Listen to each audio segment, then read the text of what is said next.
Self-Helpless. When I saw this, I just died. Tell us more about what actually inspired this book. So two things really, and the first is that the self-help industry has exploded in South Africa and internationally. So I'm interested by the fact, for instance, if you go into some exclusive books, they have a cabinet where they keep the books that are most often stolen from the store.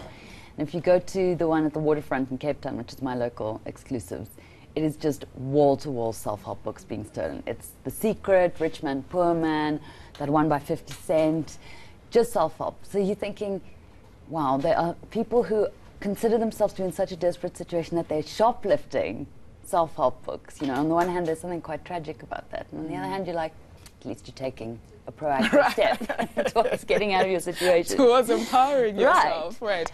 Yeah, and then I personally stopped drinking alcohol, which I had been doing enthusiastically, as many of us do socially, for many years.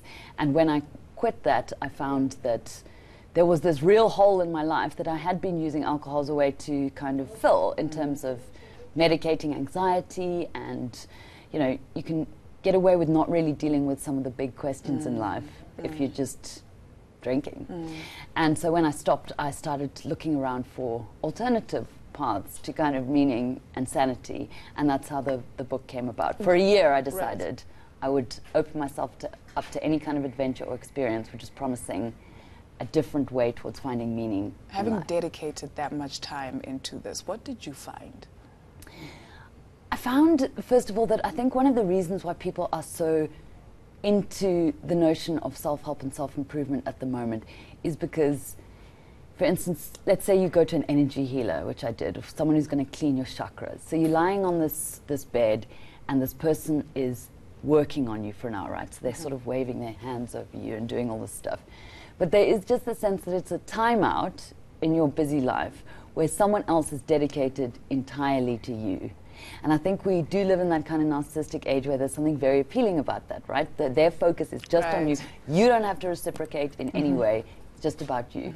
And the other thing I found was that, particularly in a world where a lot of people, in cities particularly, move away from traditional religion, there are very few spaces where people can come together in a non-religious way and outside of support groups for addiction and just have meaningful conversations and kind of meet people. So I found also that a lot of the people who are engaged in these kind of pursuits just seem to be looking for a way to connect. That there is actually this great loneliness, even if we're not personally aware of it. There's a social loneliness that I think a lot of people are looking for different ways to address. Right. An interesting place that you found is the Death Cafe. Tell us more about that. So that's an example, for instance. The Death Cafe started as a result of the fact that, as you and I were discussing off air, people don't talk about death, except when there's a funeral, except when it touches your life in some personal way. And yet research finds that as people get older, in general, they actually get happier, which makes no sense, right? Because you think you're aging, your body's breaking down, you know. There's lots of reasons why you should be more unhappy. You got less stress for. You got less stress, that's true. But the idea is that actually your general quality of life improves because you become aware that your days are numbered, right? That time is limited. So the idea is that by thinking more about death, we could come to a better way of living because we just make more of the moment. So death cafes now happen all over South Africa, actually. I'm sure there's some in Joburg. There's definitely loads in Cape Town. All the stuff is huge in Cape Town, where people come together every month and you separate into small groups and then you discuss death, but not other people's death. It's not a grief counseling session. And it's also not a place for religious people to evangelize about their theories. It is just a place to discuss what you think will happen to you after death, what you want your funeral to look like, whether you've thought about your will, etc. A way for people to tackle the big questions and to realize that other people are also scared. You know, most people are scared of dying. Desmond Tutu even said that for a long time. He was terrified of dying. And if Desmond Tutu's scared of dying, honey, come on, then we've all got a right to be. Let's talk about the don't mind your mind concept. I found that fascinating.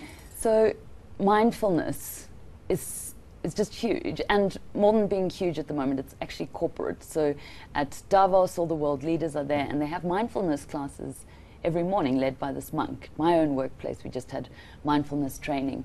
So it's this idea that by taking control of your mind, you can better control your responses to things, and you can detach yourself from negative states of mind that, say, you just heard about Edna Molewa dying, now you're very sad. And then in a mindful state, you would say, okay, but I recognize that this is a state that will pass.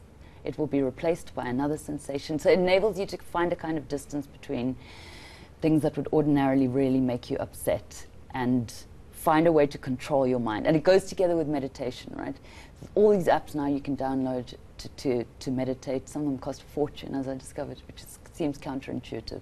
But the whole idea is about finding a way to just take control of your mind and the things that bring it down. Right. What I found weird about that, though, was I felt like there are some states in which it's useful to be angry and it's useful to be sad, and it's rational and reasonable, and we should be, right? So it's about social conditions. Would any activism come to pass if everyone was mindful and meditating, you know, because if you're being told that you should just step back, dissociate from your social environment, then what incentive is there to change anything? So I write in the book that I grappled a bit with the notion of whether mindfulness and meditation are actually always the way forward in conditions of real structural inequality where the world is just driving you mad. Sometimes madness seems like a rational response, right? It is. Yeah. I guess it's just about recognizing that your emotions are fluid and just letting it go and not like staying and saturating in whether you're mad or whether you're happy. Just recognizing, just let it flow, let it flow, let it flow. What did this do for you? What did you walk away with? So I went into this year with an attitude of kind of default skepticism, because I'm a very cynical person, and the claims made for some of the stuff, like I went to a sweat lodge, a flotation camp, the claims made for these kind of experiences are very exaggerated, you know, that it can not only produce clarity but also improve your compassion, that it can basically change your life.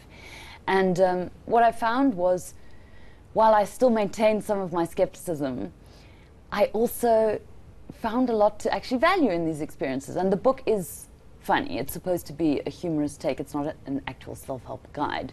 But I also found that, first of all, everyone was really nice. Everyone in these kind of parts, I mean, it seems to be working for them in that sense, because they all were extremely nice to me. And ultimately, I just thought, you know, we're all trying to make meaning of our lives in whatever way, religious, non-religious, etc.